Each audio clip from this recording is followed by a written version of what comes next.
बन्छ, युवा पुस्ताको सरकार बन्छ अनि बल्ल यो देशको भविष्य हामी लेख्नेछौँ, यो देशको भाग्य हामी कोर्नेछौँ। भ्रष्टाचार युक्त नेतृत्व गर्ने त्यस्तो राजनीतिज्ञहरूको अन्त्य हुनैपर्छ, त्यस्तो राजनीतिक पद्धतिको अन्त्य हुनैपर्छ। एउटा राजनीतिक युगको अन्त्य गरेर अर्को राजनीतिक युगमा प्रवेश गर्ने निर्वाचन हो। भ्रष्टाचार युक्त नेतृत्व गर्ने त्यस्तो राजनीतिज्ञहरूको अन्त्य हुनैपर्छ, त्यस्तो राजनीतिक पद्धतिको अन्त्य हुनैपर्छ। राष्ट्रिय स्वतन्त्र पार्टीका मेरा प्रिय नेतागणहरू र आजको यस कार्यक्रममा उपस्थित हुनुभएका तमाम आदरणीय आमा बुवा, दाजुभाइ तथा दिदीबहिनीहरू,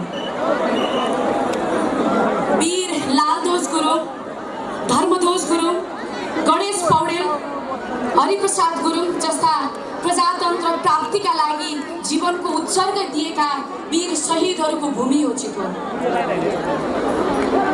देवघाट धाम, महाभारतकालीन इतिहास बोकेको गोदक, वैकुण्ठ ताल जस्ता धार्मिक पर्यटकीय स्थल भएको पावन भूमि हो चितवन।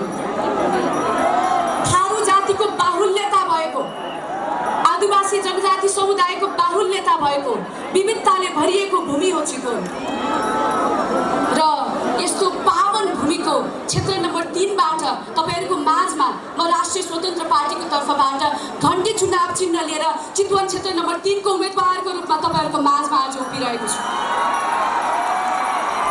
आदरणीय महानुभावहरू, निर्वाचन भनेको लोकतन्त्रको सुन्दर अभ्यास हो। यो निर्वाचनबाट आम नागरिकहरूले आफ्नो मत सही ठाउँमा सदुपयोग गरेर राम्रो नेतृत्व छान्नुभयो भनेदेखि देशले एउटा दिशा प्राप्त गर्न सक्छ। अब बालेन्द्र शाहको नेतृत्वमा नयाँ सरकार बन्छ, युवा पुस्ताको सरकार बन्छ अनि बल्ल यो देशको भविष्य हामी लेख्नेछौँ, यो देशको भाग्य हामी कोर्नेछौँ। भ्रष्टाचार युक्त नेतृत्व गर्ने त्यस्तो राजनीतिज्ञहरूको अन्त्य हुनैपर्छ, त्यस्तो राजनीतिक पद्धतिको अन्त्य हुनैपर्छ। एउटा राजनीतिक युगको अन्त्य गरेर अर्को राजनीतिक युगमा प्रवेश गर्ने निर्वाचन हो। अब्दुल कलामले भन्नुभएको थियो देशको पनि पर्सनालिटी हुँदो रहेछ। आज देशको पर्सनालिटी, देशको व्यक्तित्व कहाँ पुगिरहेको छ हेरौँ। आज देशको व्यक्तित्व निकै कमजोर स्थानमा पुगेको कारणले गर्दाखेरि हामी नेपालीहरूको अवस्था निकै नाजुक अवस्थामा पुगेको हामीले देखेका छौँ। त्यसकारणले मलाई यहाँहरूसँग अरू केही आग्रह गर्नु छैन। यो अबको निर्वाचन, फागुन 21 गतिको निर्वाचन राजनीतिक युगको, एउटा राजनीतिक युगको अन्त्य गरेर अर्को राजनीतिक युगमा प्रवेश गर्ने निर्वाचन हो। अहिलेसम्म भ्रष्टाचार भइरहेको, भ्रष्टाचारले लिप्त भएको समाजको अन्त्य गरेर अब सुशासन भएको समाज निर्माण गर्ने, सुशासन लेख्ने निर्वाचन हो। उज्यालो र अँध्यारो सँगै उभिन सक्दैन। भ्रष्टाचार भइराख्यो भने सुशासन आउन सक्दैन। त्यसकारणले यो देशमा यदि हामी सुशासन चाहन्छौँ भने भ्रष्टाचार युक्त नेतृत्व गर्ने त्यस्तो राजनीतिज्ञहरूको अन्त्य हुनैपर्छ, त्यस्तो राजनीतिक पद्धतिको अन्त्य हुनैपर्छ।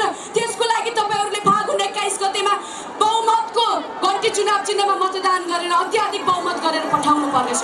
अब बालेन्द्र शाहको नेतृत्वमा नयाँ सरकार बन्छ, युवा पुस्ताको सरकार बन्छ अनि बल्ल यो देशको भविष्य हामी लेख्नेछौँ, यो देशको भाग्य हामी कोर्नेछौँ। त्यसको लागि हामी तयार भएर आइरहेका छौँ।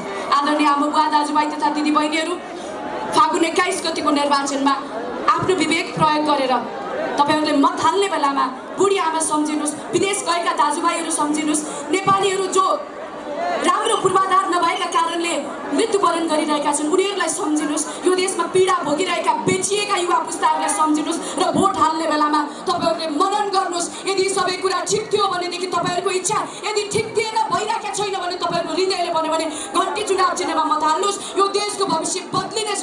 यति भन्दै म मेरा भनाइहरू यहीँ टुङ्ग्याउन चाहन्छु। हवस् त, नमस्कार, जय